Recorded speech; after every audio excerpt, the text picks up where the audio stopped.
বন্ধুরা, আমরা 46তম BCS preliminary গণিত অংশের সমাধানের দ্বিতীয় পর্বে আজকে প্রথমে যে অঙ্কটি দেখব। কোনো একটি ত্রিভুজের দুইটি কোণের পরিমাণ 28 ডিগ্রি এবং 62 ডিগ্রি হলে ত্রিভুজটি কোন ধরনের? এই ত্রিভুজটি কোন ধরনের? আমাদের অপশানে আছে সমকোণী ত্রিভুজ, সূক্ষ্মকোণী ত্রিভুজ, স্থূলকোণী ত্রিভুজ নাকি সমদ্বিবাহু সমকোণী ত্রিভুজ। তো চলুন, আমাদের দেওয়া আছে কি একটি কোণ 28 ডিগ্রি আর অপর আরেকটি কোণ কত দেওয়া আছে 62 ডিগ্রি। যদি এই একটি ত্রিভুজ হয়, ধরুন একটি কোণ 28 ডিগ্রি, অপর আরেকটি 62, আমরা এই তিন কোণের সমষ্টি কত জানি 180 ডিগ্রি। তাহলে ধরি অপর কোণ সমান সমান কি, ধরি অপর কোণ সমান সমান x ডিগ্রি। তাহলে আমাদের x degree plus 28 degree, x degree plus 28 degree plus 62 degree সমান সমান 180 ডিগ্রি। এই কোণ আর যে কোণের পরিমাণটা দেওয়া নেই সে কোণের পরিমাণটা আমরা x ধরেছি, তাহলে এই তিনটি কোণ সমান সমান 180 ডিগ্রি। আমাদের এই কোণটি বের করতে হবে, তাহলে আমরা বুঝবো যে এটা কোন ত্রিভুজ। এটা বের না করলে আমরা তুলনা করতে পারবো না। এই কোণের পরিমাণ আমরা বের করে তারপরে তুলনা করে দেখব যে এটা কোন ধরনের ত্রিভুজ। তো x ডিগ্রি থেকে গেল, এই হিসেবে প্লাস আছে, এটা ওই পাশে গেলে 180 মাইনাস 28 মাইনাস 62 সমান সমান 180 বিয়োগ 28 আর 62 যোগ করলে 90 ডিগ্রি হয়, তাহলে 90 ডিগ্রি। তাহলে x কত 90 ডিগ্রি। তাহলে এই কোণের পরিমাণ আমাদের কি বেড়েছে 90 ডিগ্রি। একটি কোণ যে ত্রিভুজের একটি কোণ 90 ডিগ্রি সেটি হলো সমকোণী ত্রিভুজ। তাহলে উত্তর হবে সমকোণী ত্রিভুজ। যদি এটি 28 হইতো তাহলে এটা সমদ্বিবাহু, বা 62 হইতো তাহলে সমদ্বিবাহু, বা অন্য কোনো কোণ হইতো। আর সেক্ষেত্রে তিনটা কোণই যদি ভিন্ন ভিন্ন হয় তাহলে আমাদের এটা হচ্ছে বিষমবাহু বলতে পারতাম। মানে কোণ যেহেতু ভিন্ন হলে আমাদের বাহুগুলো ভিন্ন হবে। আমাদের 10 নম্বর অঙ্কটি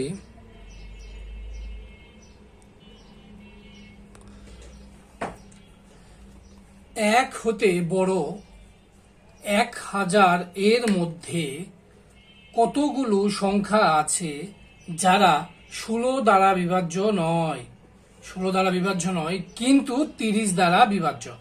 তাহলে 1 হতে 1000 এতগুলো সংখ্যার মধ্যে আমাদের 30 দ্বারা বিভাজ্য তবে 16 দ্বারা বিভাজ্য নয়, এরকম কতগুলো সংখ্যা আছে।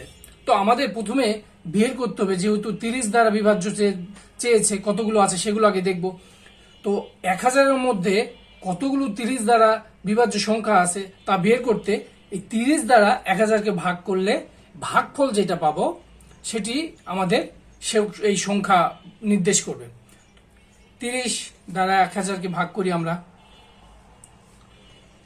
3 বাদ দিয়ে, 3 × 90, 10, 3 বাদ দিয়ে 90। অবশিষ্ট যেটা আছে সেটা আমরা সেইভাবে রেখে দেবো, এটার কোনো কাজ নেই আমাদের। শুধু এখানে ভগ্নাংশ নেওয়া যাবে না, আমাদের এখানে পূর্ণ যে মানটা এসেছে ভাগফল সেটি নেব। তাহলে 30টি 1000 মধ্যে 1 থেকে 1000-এর মধ্যে 30 দ্বারা বিভাজ্য সংখ্যা কতটি আছে 33টি আছে। এখন দেখব 16 দ্বারা বিভাজ্য নয় কিন্তু 30 দ্বারা বিভাজ্য। এখন এই 33টি সংখ্যার মধ্যে কতগুলো 16 দ্বারা বিভাজ্য যায় অর্থাৎ ভাগ যায়। তাহলে 16 এবং 30 দ্বারা বিভাজ্য এমন কতগুলো সংখ্যা আছে, দুটি দ্বারাই আমাদের নির্ণয় করতে হবে। অর্থাৎ যে সংখ্যাটা 30 দ্বারাও ভাগ গিয়েছে আবার 16 দ্বারাও ভাগ গিয়েছে। তো 16 এবং 30-এর আগে প্রথমে আমাদের লসাগু করতে হবে। 16 এবং 30-এর আমাদের লসাগু করতে হবে। 2 বার দিয়ে 8, 15 আর যায় না, আমাদের করার প্রয়োজন নেই। 15 8 120, অর্থাৎ 2 গুণন 8 গুণন 15, 15 8 120, 120 দুগুণ 240। তাহলে 240 সংখ্যাটি কিন্তু 30 দ্বারাও যায়, 16 দ্বারাও যায়। এরকম আর কতগুলো আছে? তো আমরা এই জন্য এই 240 দ্বারা 1000কে ভাগ করব। 1000-এর মধ্যে কতগুলো 240 দ্বারা ভাগ যায়, এরকম কতগুলো সংখ্যা আছে সেগুলো আমরা পাবো। তাহলে 5 বার দিলে বেশি হবে, 4 বার দিলাম, 4 বার দিলে 800, 4 বার দিলে 0, 4 1600, হাত থাকলো 1 আর 1 9।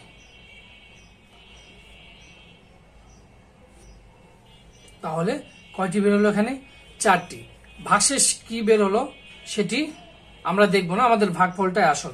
ভাগফলটি 4। তাহলে মোট 4টি সংখ্যা যারা 30 দিয়েও যায় আবার 16 দ্বারাও যায়। সুতরাং আমরা এই 4টি সংখ্যা বাদ দেব।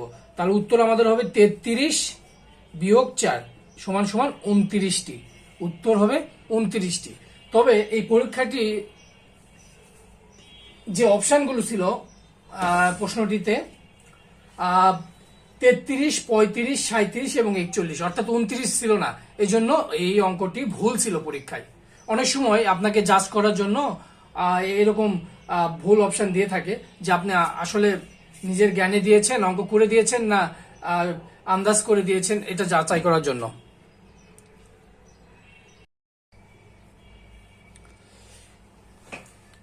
এগারো নম্বর অঙ্কটি, একটি সিলিন্ডারে বৃত্তীয় তলের ব্যাসার্ধ 2 সেন্টিমিটার এবং উচ্চতা 6 সেন্টিমিটার হলে উহার তলগুলির মোট ক্ষেত্রফল বের করতে বলছে একটি সিলিন্ডার। এখন আমরা সিলিন্ডারটা অঙ্কন করে দেখব। ধরুন একটা সিলিন্ডার আঁকি।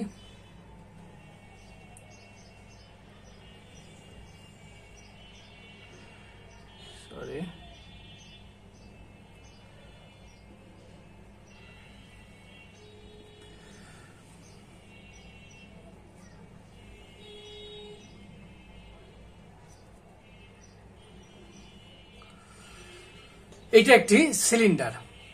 এখন এই সিলিন্ডারে কি কি দেওয়া আছে বলেছে, একটি সিলিন্ডারের বৃত্তীয় তলের ব্যাসার্ধ, অর্থাৎ এই বৃত্তীয় বা তল যেটা ধরবো এটার ব্যাসার্ধ, এটা সমান এই যে ব্যাসার্ধ, এটা আর, এটা আর। তো এই আর সমান বলছে 2, এবং এর উচ্চতা, এই সিলিন্ডার উচ্চতা, এটা হলো উচ্চতা এইচ সমান সমান কত দেওয়া আছে? 6 সেমি। এটা সমান সমান 6, এটা সমান সমান 2। এখন বলেছে ইহার তলগুলো, পুরো তলের মোট ক্ষেত্রফল। তো মোট ক্ষেত্রফলের সূত্র কি? তলের ক্ষেত্রফল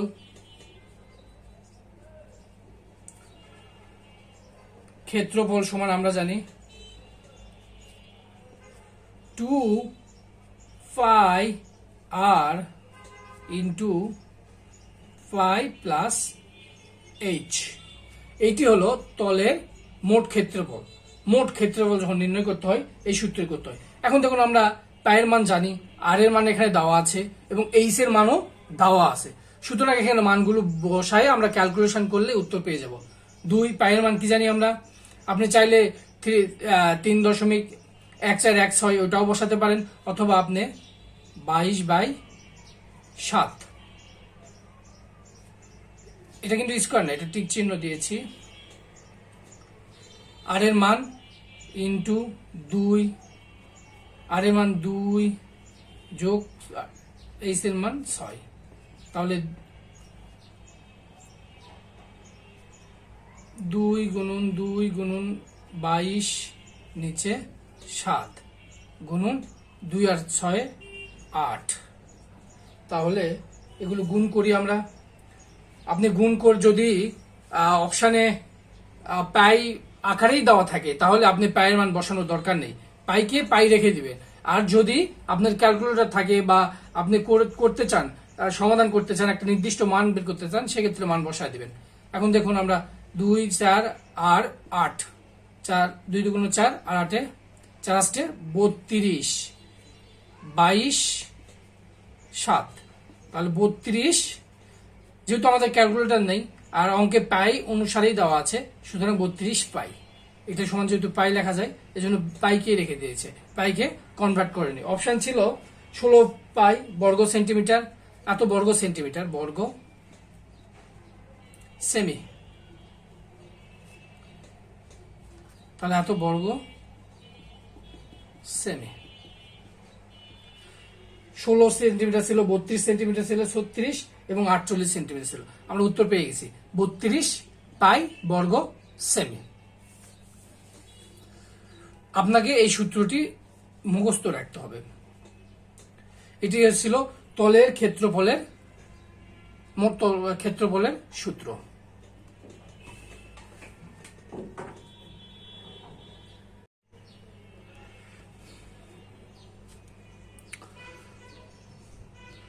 বারো নম্বর অঙ্কটি ছিল 4 সেমি বাহু বিশিষ্ট বর্গক্ষেত্রের পরিলিখিত বৃত্তের ক্ষেত্রফল কত। এখানে পরিলিখিত কথাটি দ্বারা যদি আপনি বুঝতে পারেন তাহলে অঙ্কটি সহজেই করে নিতে পারবেন। পরিলিখিত অর্থাৎ আমি চিত্র আঁকিয়ে দেখাচ্ছি, বলছে বাহু বিশিষ্ট বর্গক্ষেত্রের পরিলিখিত বৃত্তের ক্ষেত্রফল কত। ধরে নিলাম এটি একটি বৃত্ত, আর পরিলিখিত অর্থ হচ্ছে এই বর্গক্ষেত্রটি বৃত্তের মধ্যে। ধরে নিলাম এ বি, এটা সি, এটা ডি, এই বর্গক্ষেত্রটি বৃত্তের মধ্যে অবস্থিত, এটাকেই পরিলিখিত বলে। বৃত্তের অভ্যন্তরে বললে আপনি বুঝতে পারতেন, কিন্তু এখানে বৃত্তের পরিলিখিত বলেছে, এজন্য হয়তো অনেকে বুঝতে পারেননি। এইটি হলো মেজারমেন্ট দেওয়া আছে, বলছে 4 সেন্টিমিটার বাহু বিশিষ্ট, অর্থাৎ এই বাহুগুলো দেওয়া আছে। এখন বলছে ক্ষেত্রফল কত, এই পুরো বৃত্তের ক্ষেত্রফল এখান থেকে নির্ণয় করতে হবে। তো প্রথমে আমাদের বৃত্তের ক্ষেত্রফল নির্ণয় করতে গেলে কি, বৃত্তের ক্ষেত্রফল সমান কি জানি আমরা, বৃত্তের ক্ষেত্রফলের সূত্র কি, ক্ষেত্রফলের সূত্র সমান কি জানি আমরা, পাই আর স্কয়ার, অর্থাৎ আর দরকার, আর কি বৃত্তের ব্যাসার্ধ। এটা যদি বৃত্তের কেন্দ্র হয় তাহলে বৃত্তের ব্যাসার্ধ এইটা। এখন দেখুন বর্গের এই কর্ণ আর এই কর্ণ সমান হয়, এই কর্ণ আর এই কর্ণ সমান হয়, তো এই জন্য মাঝখানে ছেদ করছে, এটাই হলো বৃত্তের কেন্দ্র। এই পাশে যতটুকু আছে এই পাশে ততটুকুই আছে, এটাই হলো বৃত্তের ব্যাসার্ধ। এই বিন্দু থেকে বৃত্তের পরিধি পর্যন্ত যে দূরত্ব, এটি বৃত্তের ব্যাসার্ধ। এখন এই পুরো দূরত্ব যদি আমি বলি, এইটি কিন্তু যেমন ব্যাস, বৃত্তের ব্যাস, তেমনি এই বর্গের কর্ণ, এই বৃত্তের ব্যাস এবং এই বর্গের কর্ণ নির্দেশ করে। তো আমরা কর্ণ বের করবো, যেহেতু আমাদের বাহু দেওয়া আছে, আমরা জানি কি বৃত্তের কর্ণ সমান কি, সরি বর্গের কর্ণ, বর্গের কর্ণ সমান কি জানি, রুট এক বাহুর দৈর্ঘ্য। যেহেতু এক বাহুর দৈর্ঘ্য কত দেওয়া আছে, রুট গুণন এক বাহুর দৈর্ঘ্য, এক বাহুর দৈর্ঘ্য সমান সমান রুট কত দেওয়া আছে, গুণন 4, তাহলে 4 রুট 2, এটি হলো কর্ণ। তাহলে পুরোটার মান কত, এটা কি পুরোটার মান, এই পুরোটার সমান কি, এই এডি সমান কি 4 রুট 2, কিন্তু আমাদের কি দরকার, আর দরকার, ব্যাস না, ব্যাসের অর্ধেক দরকার, ব্যাসার্ধ। তাহলে আমরা ব্যাসার্ধ কিভাবে পাবো, আর সমান সমান বড় আর, অর্থাৎ ব্যাস থেকে 2 দ্বারা ভাগ করলে কত হবে, দেখতে পাচ্ছেন না, অর্থাৎ আমাদের আর নির্ণয় করি, বাই 2 সমান সমান আর, এই আর সমান সমান কত পেয়েছি, 4 রুট 2, তাহলে 2 রুট 2। তাহলে এখন আমরা এই সূত্র বসে দিই, পাই সমান সমান 2 রুট 2 হোল স্কয়ার এখন এটার 2 এর উপরে স্কোয়ার, √এর উপরে স্কোয়ার, পাই 4, 2 এর উপরে রুট থাকলে কি হয়, রুট এবং স্কোয়ার কেটে যায়, তাহলে 2 একে 2, তাহলে 8 পাই। এটি হলো অ্যান্সার। এত বর্গ সেমি, একদম সহজ অঙ্ক। আপনাকে প্রথমে এই সিস্টেমটা বুঝতে হবে, তাহলে আপনি সহজেই এটি নির্ণয় করতে পারবেন। 13 নম্বর অঙ্কটি CONIC, ক্রনিক শব্দটি অক্ষরগুলো নিয়ে গঠিত বিন্যাস সংখ্যা নির্ণয় করো। বিন্যাস সমাবেশ অঙ্কগুলো একটু কঠিন, তবে এই অঙ্কটি একদমই সহজ ছিল। CONIC, chronic. এখানে মোট কয়টি অক্ষর আছে, আলফাবেট আছে, মোট আছে 5টি। তার মধ্যে দেখুন সি আছে, অনলি সি আছে কয়টি, 2টি। তো আমাদের এই শব্দটির যদি বিন্যাস করতে যাই, বিন্যাস এইভাবে করতে হবে, একদমই সহজ। যেহেতু রিপিট আছে একটি, সুতরাং এইটা বিন্যাস এইভাবে হবে।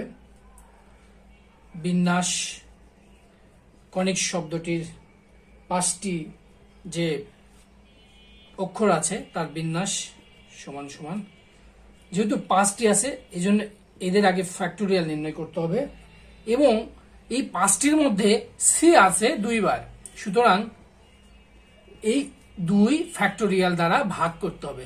আমরা 5 ফ্যাক্টোরিয়াল মানে হচ্ছে 5 গুণন 4 গুণন 3 গুণন 2 গুণন 1, এবং 2 ফ্যাক্টোরিয়াল মানে 2 গুণন 1, অর্থাৎ যত ফ্যাক্টোরিয়াল থাকবে তত পর্যন্ত সংখ্যাগুলোর গুণ। যেমন যদি 1 থেকে 3 ফ্যাক্টোরিয়াল থাকে, তাহলে 1 2 3 এই 3টি সংখ্যার গুণ করতে হবে।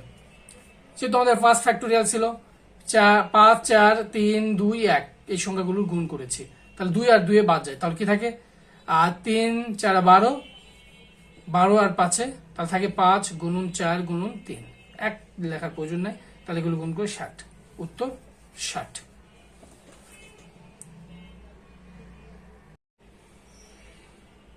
14 নম্বর অঙ্কটি ছিল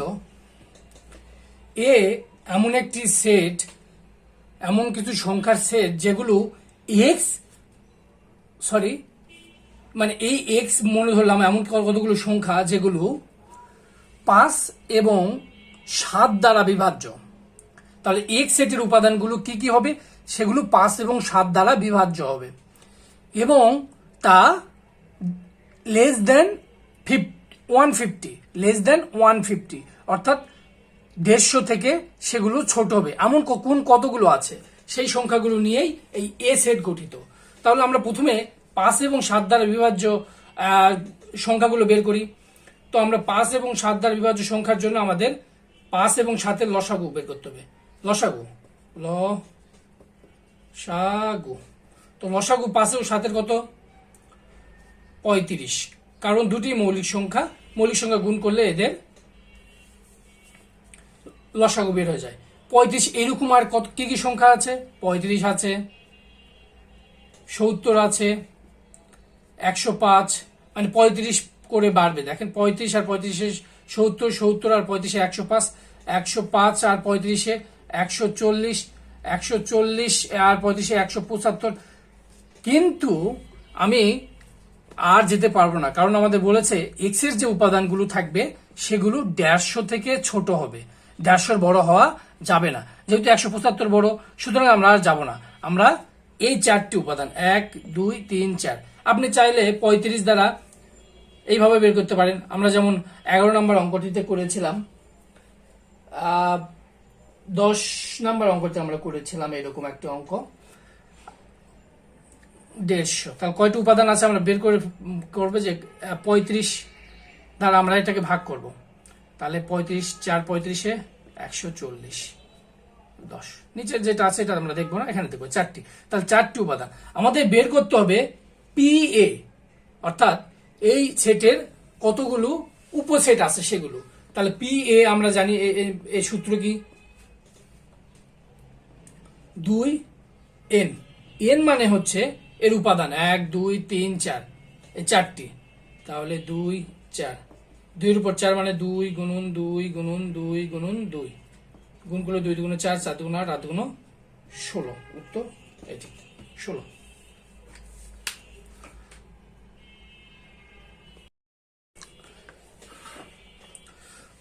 নাম্বার এবং সর্বশেষ অঙ্ক আমরা দেখব। একটি থলিতে 5টি নীল বল, 10টি সাদা বল ও 20টি কালো বল আছে।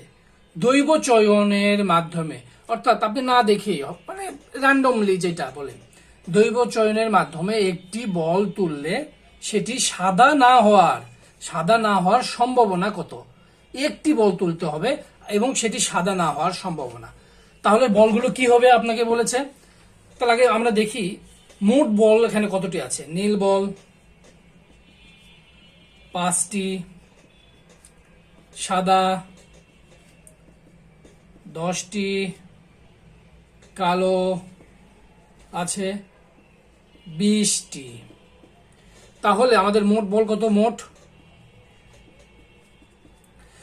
0 আর 5 5, 2 রেখে 3, তাহলে মোট বল আছে হচ্ছে 35টি। এই 35টি বলের মধ্যে আমাদের বলেছে একটি বল আমরা নেব যে বলটি সাদা না হওয়ার সম্ভাবনা। তাহলে আমরা এখন দেখি অঙ্কে সাদা হবে না এরকম বল কতগুলো আছে। নীল বল আছে 5টি আর কালো বল আছে 20টি। তাহলে কয়টি হলো? 20 যোগ 5 সমান সমান 25টি। তাহলে সাদা হবে না এমন বল আছে কয়টি? 25টি। এই 25টি কার মধ্যে? 35-এর মধ্যে। এটি হলো সম্ভাবনা। তাহলে আমরা বলবো যে সাদা না হওয়ার সম্ভাবনা, সাদা না হওয়ার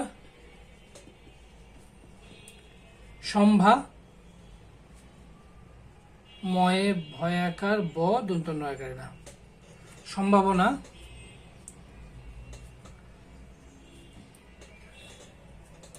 সমান সমান মোট বলের সংখ্যা সমান সমান